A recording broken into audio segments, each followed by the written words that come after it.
America ஒரு வெளிநாட்டில் இந்த அளவிற்கு ஆக்ரோஷமாக தனது அதிகாரத்தை காட்டியது வெனிசுலாவில். ஆனா இதற்கு முன்பெல்லாம் நடந்திருந்தால் அது ரஷ்யாவிடமிருந்து உடனடியாக பதிலடி கிடைச்சிருக்கும். ஆனா இப்போ பதிலடி கிடைக்கல. இதற்கு காரணம் என்ன? 2026ஆம் ஆண்டிலிருந்தே நிலைமை வேறாக இருக்கிறது. வெனிசுலாவுடைய தலைவர் நிக்கோலஸை மதுராவை சிறைபிடித்ததை அமெரிக்கா கொண்டாடியது. இரண்டாவதாக ரஷ்ய எண்ணெய் கப்பலை அமெரிக்கா கைப்பற்றியது. மூன்றாவதாக கிரீன்லாந்தை தனது கட்டுப்பாட்டிற்குள் கொண்டு வருவதற்கான மிரட்டல்களை அமெரிக்கா விடுத்திருக்கிறது. அதனைத் தொடர்ந்து ரஷ்ய அரசோடு தொடர்புடைய விமர்சகர்கள் சில விஷயங்கள்ல மௌனத்தை கடைபிடிக்கிறார்கள். இதுக்குள்ள ரொம்ப முக்கியமான ஒரு ராஜதந்திரம் இருப்பதாக செய்தி வந்திருக்கிறது. அது என்ன? ஏன் அமெரிக்காவை ரஷ்யா எதிர்க்காமல் இந்த அளவிற்கு மௌனியாக இருக்கிறார்கள்? மேற்கத்திய நாடுகளின் ஆதரவோடு நடக்கும் ஆட்சி மாற்றங்கள், இந்த வளங்களை கைப்பற்றுதல் நீண்ட காலமாகவே எதிர்த்து வந்த ஒரு அரசாங்கத்திடம் தென்படும் இந்த கட்டுப்பாடு ஒரு பெரும் மாற்றத்தை குறிக்கிறதா?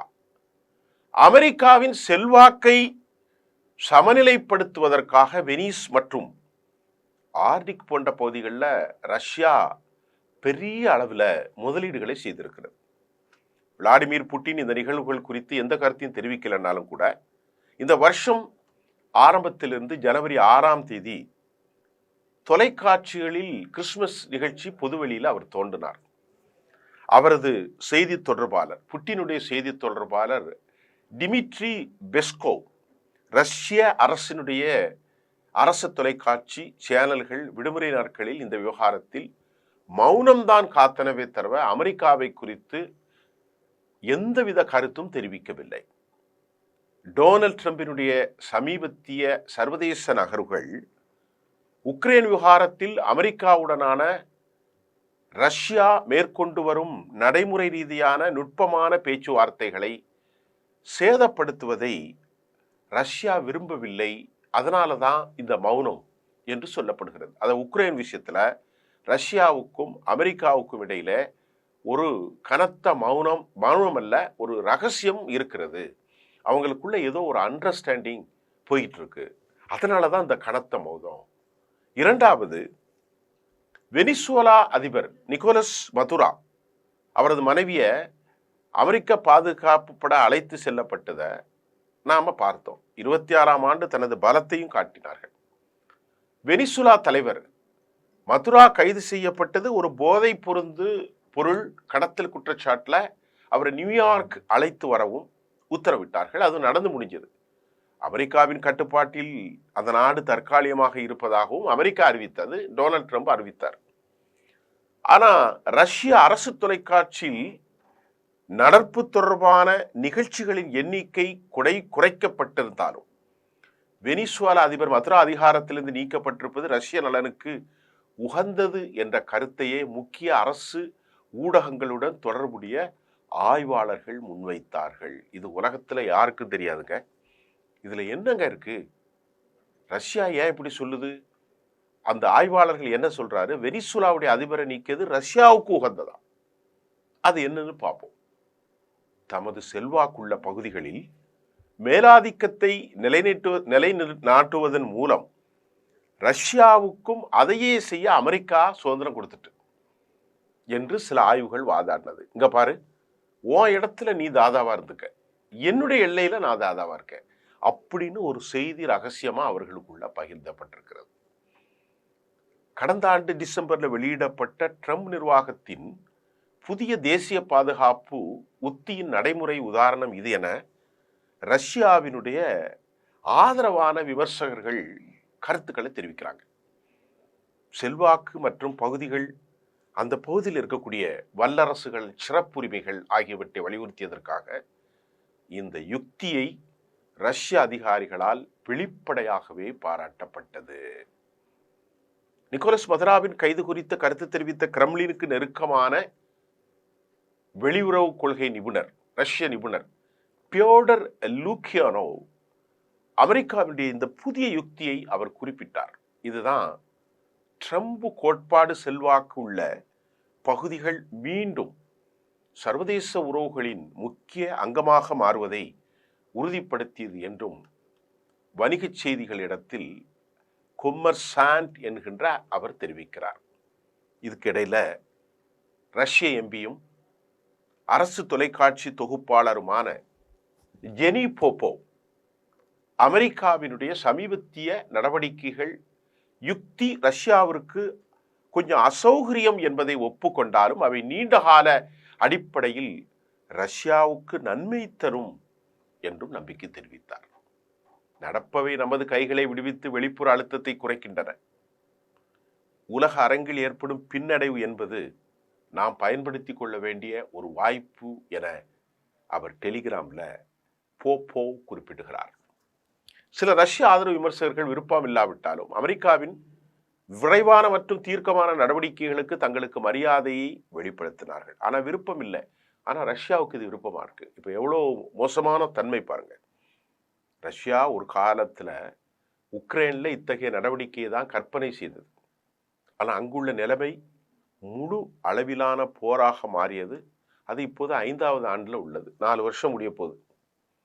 ரஷ்ய அரசு ஊடகமான ரஷ்ய டுடேயின் தலைமை சீஃப் எடிட்டர் மார்காரிட்டோ சிமோனியன் அமெரிக்காவினுடைய நடவடிக்கையை கண்டு தனக்கு பொறாமையாக இருப்பதாக டெலிகிராமில் அவர் செய்தார். இந்த செய்திகளுக்கு பின்னால ஒரு எளிய உண்மை இருக்குங்க. மார்க்கோ மதுராவின் கைது ரஷ்யாவுக்கு ஒரு பெரிய அடி. ரஷ்யா பெரிய அளவில் முதலீடு செஞ்சிருக்கு. ரஷ்யா பல தசாப்தங்களாக வெனிசுவேலாவில் பெரும் அளவில் முதலீடுகள் இருந்தாலும் அதன் வளங்களும் கவனமும் உக்ரைன் போரின் பக்கம் இருப்பதால் இந்த பகுதியிலுடைய அதனுடைய செல்வாக்கு பலவீனம் அடைந்திருக்கிறது. இதுக்கு இடையில ஆய்வு மையத்தினுடைய யுரேஷியா திட்ட இயக்குனர் ஹனான் நேட்டோ என்ன கூறுறார் அப்படின்னா,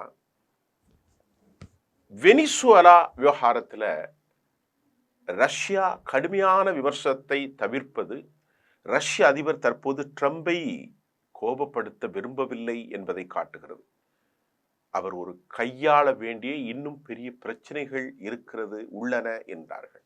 உக்ரைன் விவகாரத்தில் ட்ரம்பை தனது பக்கம் கொண்டு வருவது அல்லது குறைந்தபட்சம் அவர் முற்றிலும் ரஷ்யாவுக்கு எதிராக மாறுவதை தடுப்பதுதான் ரஷ்யாவுடைய முன்னுரிமை. அதே வெற்றியை தக்க வைக்க விரும்புகிறது. ஏனெல்லாம் உக்ரைன்ல முதன்மையான முன்னுரிமை ரஷ்யாவுக்கு இருக்கு. குறிப்பாக வெனிசுலா போன்ற 2ஆம் நிலை விவகாரங்களுக்காக அமெரிக்கா போன்ற மிக முக்கியமான தரப்புடன் ரஷ்யா தனது விரிவான யுக்தியில் சமரசம் கொள்ளாது என்றும் செய்தி பகிரப்பட்டது. இதெல்லாம் வெளிப்படையாக பகிரப்பட்டது. புதின் ட்ரம்புடன் விவாதிக்க வேண்டிய மிக முக்கியமான விவகாரம் யுக்ரைன் தான். அதை ரஷ்ய ஊடகங்கள் தெளிவுபடுத்திட்டாங்க. வெனிசுவேலாவினுடைய புதிய இடைக்கால தலைவர் டெல்சி ரோட்ரிக்ஸ் என்ன சொல்றாங்க? அவருடைய நியமனத்தை ரஷ்ய வெளிவிவகாரத்துறை ஜனவரி 6ஆம் தேதி அதிகாரப்பூர்வ பேரளவில் அவர்கள் வரவேற்றிருக்கிறாங்க. வெளிப்புற அழுத்தங்களுக்கு மத்தியில் ஒரு நிலைத்தன்மை நோக்கிய ஒரு மிகச்சிறந்த படியாக ரஷ்யா அதை வரவேற்றது விவரிக்கப்பட்டது. அமெரிக்காவை நேரடியாக குறிப்பிடாமல் ஒவ்வொரு அழிவுகரமான வெளிப்புற தலையீடுமின்றி தனது சொந்த எதிர்காலத்தை தீர்மானிக்கும் உரிமை வெனிசுலாவிற்கு உறுதி செய்யப்பட வேண்டும் என்றும் ரஷ்ய வெளிவிவகாரத்துறை அமைச்சகம் கூறியது. அமெரிக்க கடலோர காவல் படையால் மெலினோரா என்ற பெயரிடப்பட்ட ரஷ்ய கப்பலை அமெரிக்கா பல வாரங்களாக கண்காணித்தது. ரஷ்ய கொடியேற்றப்பட்ட மெலினோராவை அமெரிக்கா கைப்பற்றியதற்கும் ரஷ்யாவின் பதில் ஒப்பீட்டளவில் மட்டுப்படுத்தப்பட்டதாகவே இருந்ததை தவிர பெரிய கவலைகள் ஒன்றுமில்லை. ரஷ்ய கப்பல் ஊழியர்களை பாதுகாக்க திரும்ப ஒப்படைக்குமாறு மட்டுமே ரஷ்ய வெளிவிவகாரத்துறை கோரியது. இது அமைச்சகமும் இவ்வாறே கூறுகிறது. சர்வதேச கடல்சார் இன்டர்நேஷனல் அதாவது மெரைன் டைம் சட்ட மீறல்கள், பவுண்டரி எல்லை மீறல்கள் பின்னணியிலே ரஷ்யா தனது முதன்மையான விமர்சனங்களை முன்வைத்தது.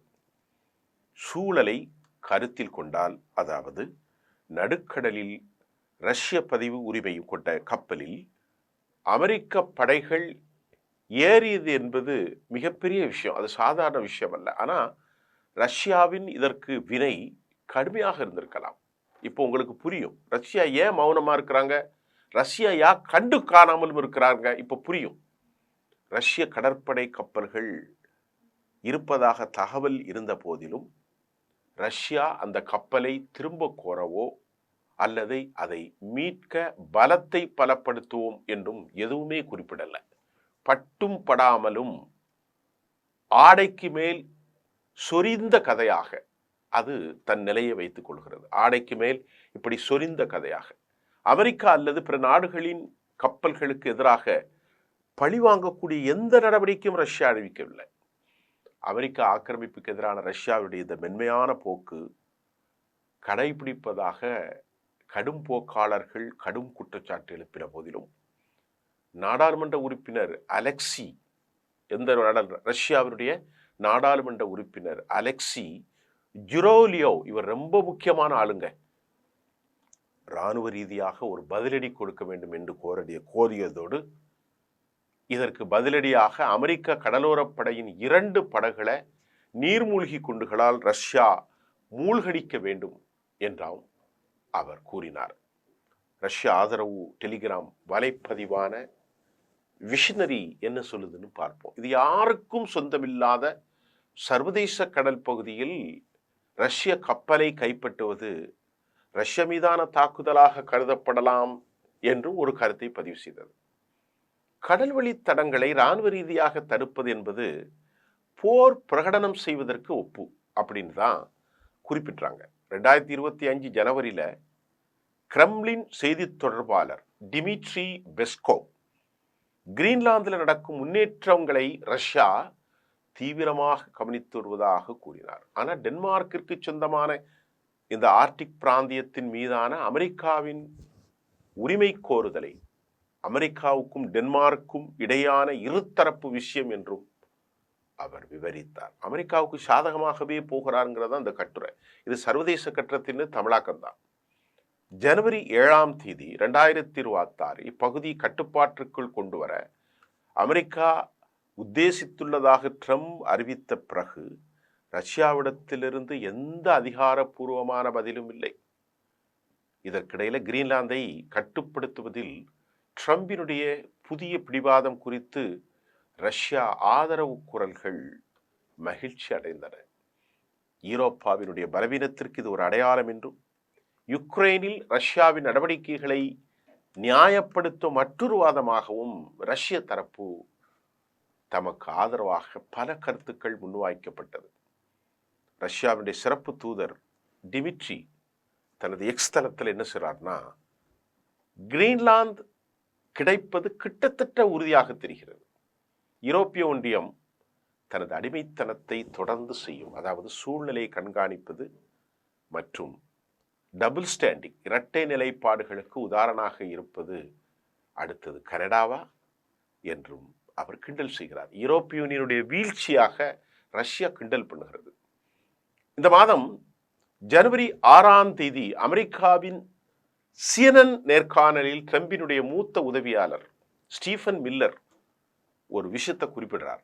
என்ன சொல்றார்னா, வலிமை உடையவனுக்கு அதிகாரம் என்ற அரசியலை நோக்கி உலகம் மாறுவதை ரஷ்யா அங்கீகரிப்பு போல தோன்றினாலும் இதில் கிரீன்லாந்து விவகாரத்தில் ரஷ்யா தோல்வி அடையும் அபாயமும் உள்ளது. ஆர்டிக் பிராந்தியத்தில் இராணுவ மற்றும் பொருளாதார உட்கட்டமைப்பில் ரஷ்யா பெரும் அளவில் முதலீடு செய்துள்ளது. புட்டின் இங்கே ரஷ்யாவின் உலகளாவிய தலைமை பொறுப்பை வலுப்படுத்துவதாக உறுதியளித்திருக்கிறார்.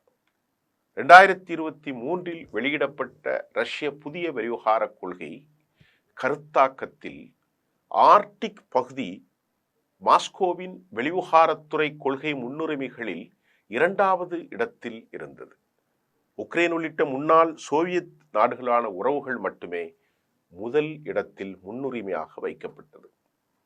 ஜனவரி 12ஆம் தேதி ரஷ்யாவின் வழக்கமான பணிகள் மீண்டும் தொடங்கும் போது விடுமுறை நாட்களில் ஏற்படும் ஜியோபொலிட்டிக்கல் அரசியல் கொந்தளிப்புகள் குறித்து புட்டின் பேசுவார் இன்றைக்கு என்று எதிர்பார்க்கப்படுகிறது. ஆனால் தற்போது ட்ரம்ப் நிர்வாகத்தின் வெளியுறவுக் கொள்கை நகர்வுகள் மாஸ்கோவுடனான அந்த பேச்சுவார்த்தை கதவுகளை மூடுவது போல் தெரியவில்லை. இதுல நாம பல தகவல்கள் கிடைத்தாலும் ஒரு விவகாரம் நமக்கு தெளிவாக தெரிகிறது. ஏனென்றால் அமெரிக்காவுக்கும் ரஷ்யாவுக்கும் இடையிலே பரஸ்பரம் ஒரு புரிதல் இருக்கிறது. அமெரிக்காவை யுக்ரைன் விவகாரத்தில் பணி செய்வதன் மூலம் கிரீன்லாந்தையும் அவர்கள் பக்கத்தில் இருக்கக்கூடிய தேசமான வெனிசுவேலா கைப்பற்றியதை அமைதி காப்பதன் மூலம் சர்வதேச கடல் பிராந்தியத்தில் தனது கப்பலை பிடித்திருப்பதன் மூலம் ஒரு ரகசிய உறவுகள் இருவருக்கும் இடையே நூலிலே அல்ல வெளிப்படையாக தெளிவாகிறது என்பதுதான் சர்வதேச ஆய்வாளர்களின் கட்டுரை. அதன் மூலம் உனது அதிகாரத்தை ஸ்டீபனுடைய குரல் அமெரிக்காவினுடைய முதன்மைச் செயலாளர் பிரசிடென்டின் முதன்மைச் செயலாளருடைய பேட்டி சீனனுக்கு அதிகாரம் வலுப்படுக்கிற நேரத்தில் தங்கள் அதிகார வலயத்திற்குள் இருக்கிற பிராந்தியத்தை அவர்கள் கைப்பற்றிக் கொள்வார்கள். நாங்க எங்களுடைய ரீதியில் இருந்துக்கிறோம்.